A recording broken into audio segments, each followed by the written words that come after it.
السلام علیکم دوستو، میرا نام ہے اسیب شفقت اور آپ دیکھ رہے ہیں ہنسی ٹی وی۔ دنیا کا سب سے عظیم انسان کون تھا جس نے انسانی تاریخ کو بدل کر رکھ دیا؟ یقیناً یہ سوال سننے کے بعد آپ کے ذہن کے اندر آئنسٹائن یا پھر مذہبی طور پر دیکھیں تو حضرت عیسیٰ علیہ السلام، حضرت موسیٰ علیہ السلام، بدھ مت یا کسی بڑے مسلمان بادشاہ کا نام آئے گا۔ لیکن یہی سوال مذہبی طور پر عیسائیت سے تعلق رکھنے والے ایک شخص مائیکل ایچ ہارٹ کے دماغ میں پیدا ہوا۔ انہوں نے سوچا کہ کیوں نہ میں دنیا کے تمام بااثر افراد کو ملا کر ان کی ایک فہرست تیار کروں، اور وہ بھی رینکنگ کے حساب سے۔ اس نے اس پر کام شروع کیا اور 28 سالوں کی کڑی محنت اور ریسرچ کے بعد 1978 کے اندر انہوں نے اپنی ایک کتاب شائع کی جس کا نام تھا the 100 ranking of most influential men in human history.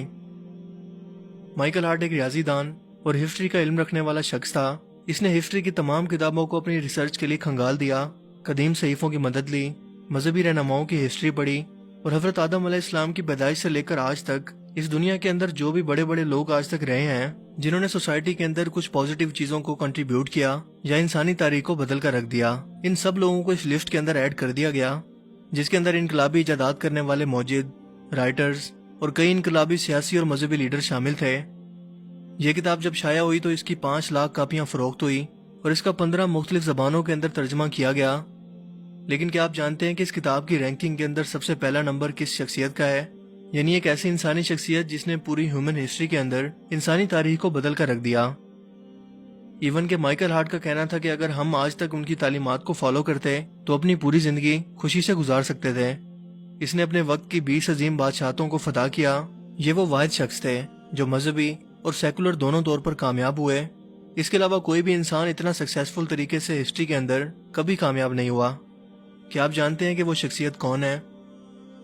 وہ ہے ہمارے پیارے نبی حضرت محمد صلی اللہ علیہ وآلہ وسلم کی بابرکت شخصیت، جن کا اس لسٹ کے اندر پہلا نمبر ہے، جبکہ اس لسٹ کے اندر آئزک نیوٹن کا دوسرا، حضرت عیسیٰ علیہ السلام کا تیسرا، عمر بن خطاب کا 52 یعنی 52، اشوکا کا 53 اور مہاتما گاندھی کو رکھا گیا اس رینکنگ کے اندر 107 نمبر پر یعنی 107۔ مائیکل ہارٹ کا کہنا تھا کہ ہو سکتا ہے کہ میرا انتخاب دیکھ کر بہت سے لوگ حیران ہوں کیونکہ میں عیسائی ہوں اور مسلمانوں کے آخری نبی اور عظیم ترین پیغمبر کو میں نے اس لسٹ کے اندر عیسائی ہونے کے باوجود پہلے نمبر پر رکھا ہے۔ ہو سکتا ہے کہ آپ کے دماغ کے اندر اس سے ریلیٹڈ بہت سارے سوال ہوں، لیکن میں اب بھی یہی کہوں گا کہ میرا انتخاب یہی ہے کہ دنیا کے تمام بااثر افراد کی فہرست اگر تیار کریں تو محمد صلی اللہ علیہ وآلہ وسلم کا نام سب سے اوپر رہے گا، اور وہ دنیاوی اعتبار سے دنیا کے سب سے کامیاب ترین انسان ہیں، جبکہ حضرت عیسیٰ علیہ السلام تیسرے نمبر پر اور گوتم بدھ چوتھے نمبر پر ہیں۔ اس کتاب کے شائع ہونے کے بعد جب وہ ایک روز لندن کے اندر اس کے بارے میں لیکچر دے رہا تھا تو مجمع میں سے کھڑے ہو کر ایک شخص نے مائیکل ہارٹ سے یہی شکایت کی کہ آپ نے حضرت محمد صلی اللہ علیہ وآلہ وسلم کو نمبر 1 کے طور پر سب سے اوپر کیوں رکھا؟ اس پر مائیکل نے جواب دیا کہ محمد صلی اللہ علیہ وآلہ وسلم نے سن 611 میں مکہ کی پہاڑی پر اکیلے کھڑے ہو کر لوگوں سے کہا کہ میں اللہ کا رسول ہوں۔ اس وقت ان پر صرف 4 افراد ایمان لائے تھے، جن میں ان کا سب سے اچھا دوست، ان کی بیوی اور 2 لڑکے شامل تھے۔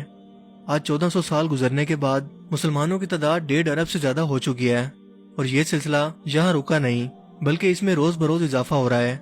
اور آپ جانتے ہیں کہ اس وقت دنیا میں سب سے تیزی سے پھیلتا ہوا مذہب اسلام ہے، جس سے یہ ثابت ہوتا ہے کہ وہ جھوٹے نہیں تھے، کیونکہ جھوٹ 1400 سال تک کبھی چل ہی نہیں سکتا اور نہ ہی کوئی 1.5 ارب لوگوں کو بے وقوف بنا سکتا ہے۔ غور کرنے کی ایک اور بات تو یہ ہے کہ یہ اربوں مسلمان اپنے پیارے نبی محمد صلی اللہ علیہ وآلہ وسلم کی حرمت پر اپنی جان تک قربان کرنے کو تیار ہیں، یعنی مسلمان ان کی شان میں گستاخی کرنے والوں کو مارنے اور خود مرنے کے لیے ہر وقت تیار ہیں۔ کیا اس مجمع کے اندر کوئی بھی ایک شخص ایسا موجود ہے جو یسوع مسیح کے لیے اپنی جان بھی دینے کے لیے تیار ہو؟ اس سوال کے بعد پورے حال کے اندر خاموشی چھا گئی، کیونکہ ان میں سے کسی کے پاس اس کا کوئی جواب نہیں تھا۔ اگر آپ کو بھی اپنے پیارے نبی صلی اللہ علیہ وآلہ وسلم کی شان پر فخر ہے تو اس ویڈیو کو دوسرے لوگوں کے ساتھ بھی ضرور شیئر کریں تاکہ پوری دنیا کے لوگ اس کے بارے میں جان سکیں۔ اب میں ملوں گا آپ سے ایک نئی انٹرسٹنگ ویڈیو میں، تب تک کے لیے اپنا بہت سا خیال رکھیے گا۔ Thanks for watching this video. اللہ حافظ۔